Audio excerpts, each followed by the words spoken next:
Hola a todos, ¿cómo están? Mi nombre es Eduardo Alexander Ríos Ceballos, soy practicante de la Universidad Luis Amigó, estudio licenciatura en filosofía. Hoy vengo a hablarles de un tema histórico colombiano, y es el tema del conflicto armado en Colombia. Antes de iniciar con este punto específico, me gustaría que definiéramos o que supiéramos qué significa la palabra violencia. Es el uso de la fuerza para conseguir un fin, especialmente para dominar a alguien o imponer algo.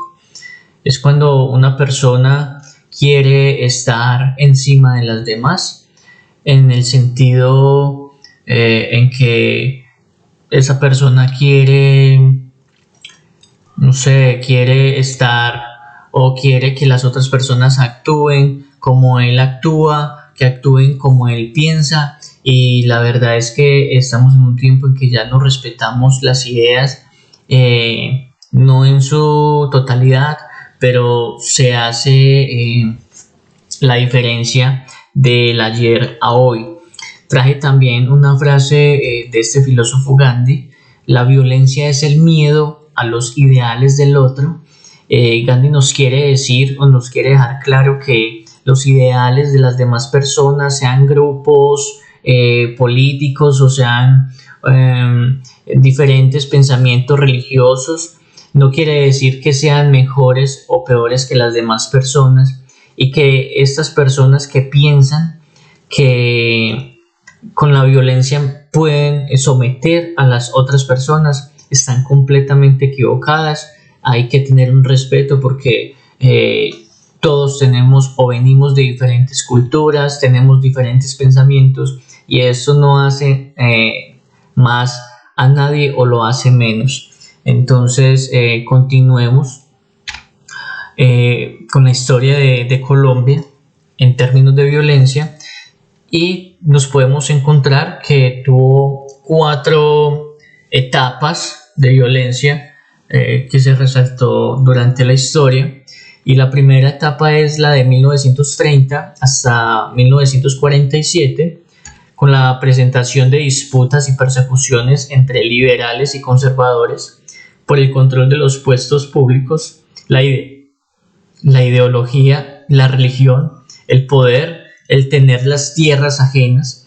Es lo que les acababa de mencionar, donde las personas querían pasar por encima de las otras sin tener en cuenta que podían unir esas ideas y ser grandes, contribuyéndose unos a otros.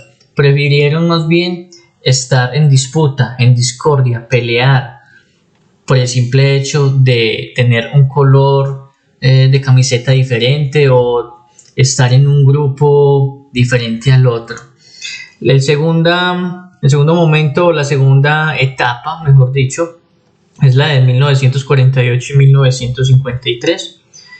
Esta se caracterizó por el enfrentamiento armado entre campesinos liberales y campesinos conservadores, la formación de las guerrillas liberales, que fueron llamadas la chusma, y el empleo de la policía, que fueron llamados pájaros, como arma del conservatismo. ¿Sí? El tercer momento, la tercera etapa, que va desde 1953 y 1957, transcurrió bajo el régimen de Gustavo Rojas Pinilla, quien, luego de decretar e incumplir una amnistía, obligó a los campesinos liberales a regresar a las armas y a reunirse en grupos de autodefensas ante la presencia del ejército. Este hombre utilizó su poder entonces para que esas personas que tenían o estaban juzgadas por algún X o Y delito pudieran salir y poder combatir. Este hombre, ¿quién fue? Gustavo Rojas Pinilla. Además de ser un general, fue un presidente. De hecho, en la historia se menciona que fue el mejor presidente que ha tenido Colombia. Fue el ídolo del pueblo, porque una de sus hazañas fue el fortalecimiento de la educación popular, la tecnológica y la educación rural. en 1954 reconoció los derechos políticos de la mujer, dándole el derecho a ellas para que pudieran votar. También fundó el SENA, lideró construcciones como hospitales y aeropuertos, entre otras cosas también, y por eso fue o es llamado el mejor presidente que ha tenido Colombia. La cuarta etapa de violencia fue entre 1957 y 1960. En esta etapa significó la transformación de las guerrillas liberales y de los movimientos campesinos de autodefensas en guerrillas revolucionarias que, bajo la influencia de la Revolución Cubana y de la ideología marxista-leninista, surgieron los grupos al margen de la ley, grupos como las FARC, ELN, el EPL, grupos que ya vamos a mencionar. Les quiero contar también que en lo que vamos a ver de los grupos armados, Antioquia, un departamento de Colombia, fue uno de los más golpeados por el terrorismo, por estos grupos armados que querían despojar a las personas de sus tierras, de sus casas, especialmente a la plebe campesina. Ellos fueron quienes más murieron o estuvieron aguantando sus explotaciones, sus incriminaciones, y ellos no teniendo de otra, porque si no se iban, morirían a manos de estas personas.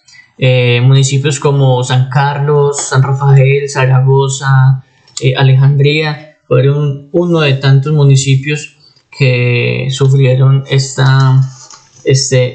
durante todo este tiempo.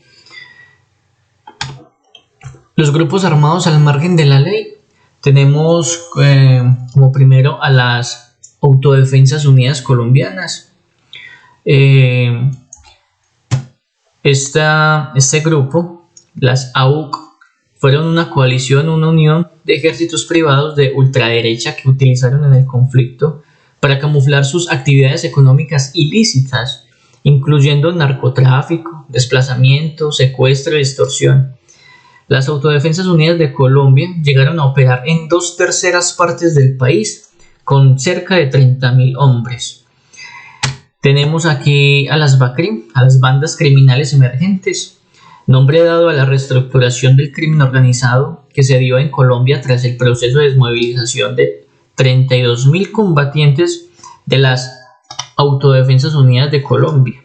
El fortalecimiento de la implementación de la política de seguridad democrática y la influencia del narcotráfico y el tráfico de armas, compuesta por autodefensas gaitanistas de Colombia, la Oficina de Envigado, los Rastrojos, Águilas Negras, los Urabeños, los Nevados, los Machos, los Paisas. Seguramente alguno de estos ya han sido escuchados por muchos de ustedes, los cuales pues se unieron para generar este grupo ya más grande llamada las BACRIM. Aquí tenemos uno que seguramente es muy mencionado, muy escuchado en las redes sociales y medios televisivos, que son las FARC, el grupo más grande que ha tenido estos grupos criminales. Las FARC, las Fuerzas Revolucionarias de Colombia, son fuerzas contra el gobierno. Es una organización terrorista que fue creada en 1964, que ejecutó una estrategia de guerra de guerrillas contra las Fuerzas Armadas de Colombia. Este grupo ha tenido entonces, o tuvo claro en el momento, que tenía ideas mejores que las del gobierno para poder darles a una mejor vida a la plebe colombiana. Tenemos el Ejército de Liberación Nacional, que es ELN. Este Ejército de Liberación Nacional, conocido también como ELN, que es el Ejército de Liberación Nacional. Es una organización guerrillera insurgente, es decir, que se alzó contra el gobierno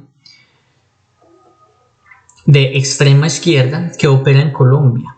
Se define como de orientación marxista-leninista y prorrevolución cubana. Las ideas marxistas y leninistas tienen que ver, en pocas palabras, con ideas para la construcción de una sociedad comunista. Tenemos el otro grupo, que es el EPL, el Ejército Popular de Liberación.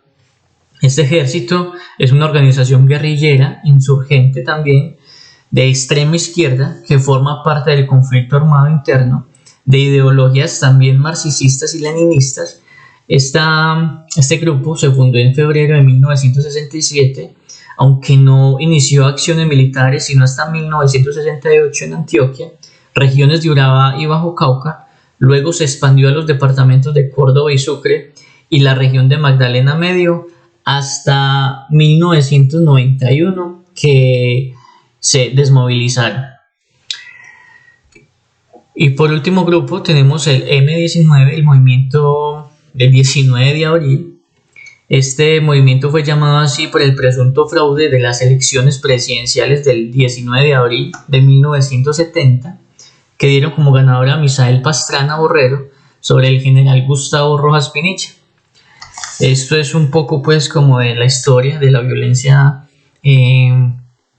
colombiana, haciendo un pequeño resumen, que en conclusión, todo este lapso que Colombia vivió en guerra, surgieron desplazamientos forzosos por estos grupos armados fuera de la ley.